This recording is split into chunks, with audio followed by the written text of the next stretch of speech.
My name is Derek Carter, and I am doing the virtual readout for Banned Books Week.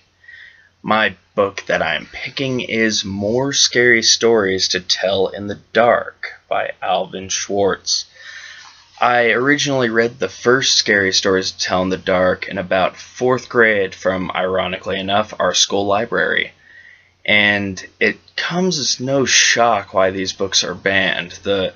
The stories are gruesome, the artwork is even more so, but they're folklore. That's where they come from, that's what they're based on. They're commonly told campfire stories. There's nothing relatively too harmful about them. So I am reading The Drum. Once there were 2 sisters. Dolores was 7 and Sandra was 5.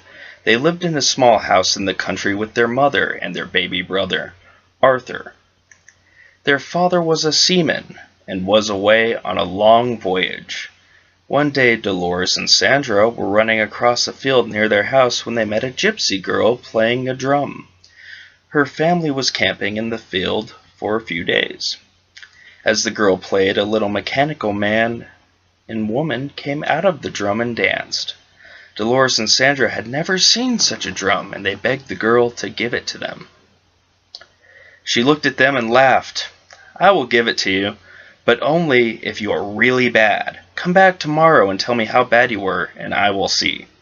As soon as the 2 sisters got home, they started shouting, which was against the rules in their house. Then they wrote all over the walls with their crayons. At supper they spilled their food, and when it was time for bed, they wouldn't go.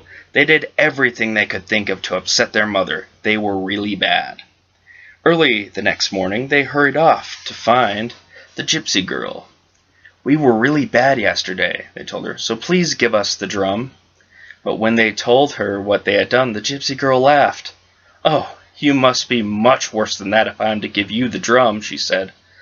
As soon as Dolores and Sandra got home, they pulled up all the flowers in the garden. They let the pig out and chased it away. They tore their clothes. They sloshed in the mud. They were a lot worse than the day before. "If you do not stop," their mother said, "I will go away and take Arthur with me. And you will get a new mother with glass eyes and a wooden tail." That scared Dolores and Sandra. They loved their mother and they loved Arthur. They could not imagine being without them, and they began to cry. "I don't want to leave you," their mother said, "but unless you change your behavior, I will have to leave you."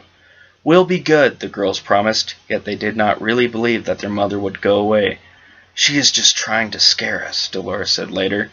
"We'll get the drum tomorrow, then we'll be good again." Early the next morning, they rushed off to find the gypsy girl.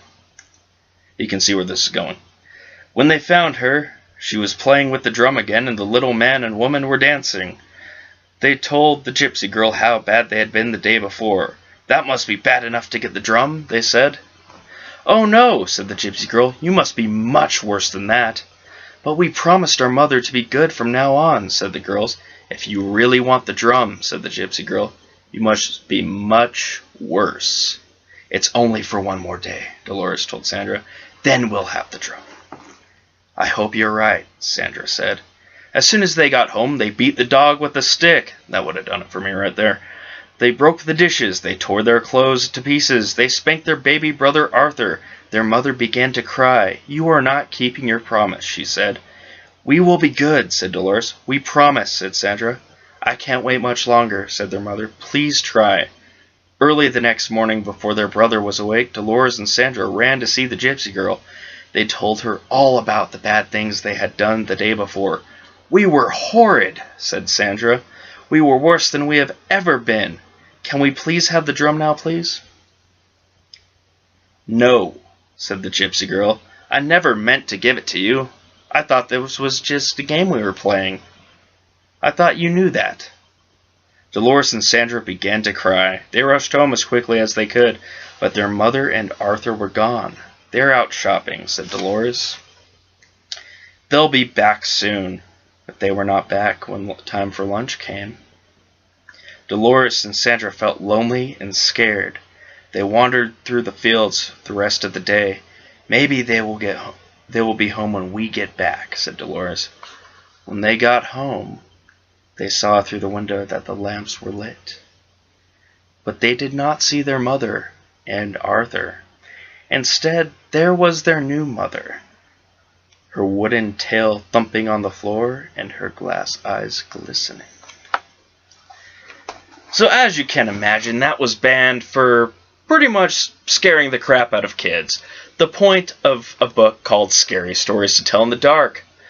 And I love it. I love all three of the books. And they've shaped my appreciation for horror literature, folklore in general, and were some of the first books I really dug as far as read them all the time.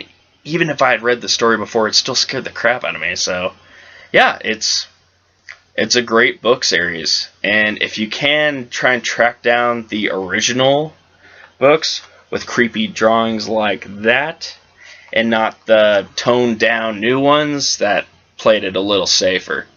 So that's my virtual readout. Hope you enjoyed that, and support the unbanning of books, because good literature is good literature and deserves to be read by everybody.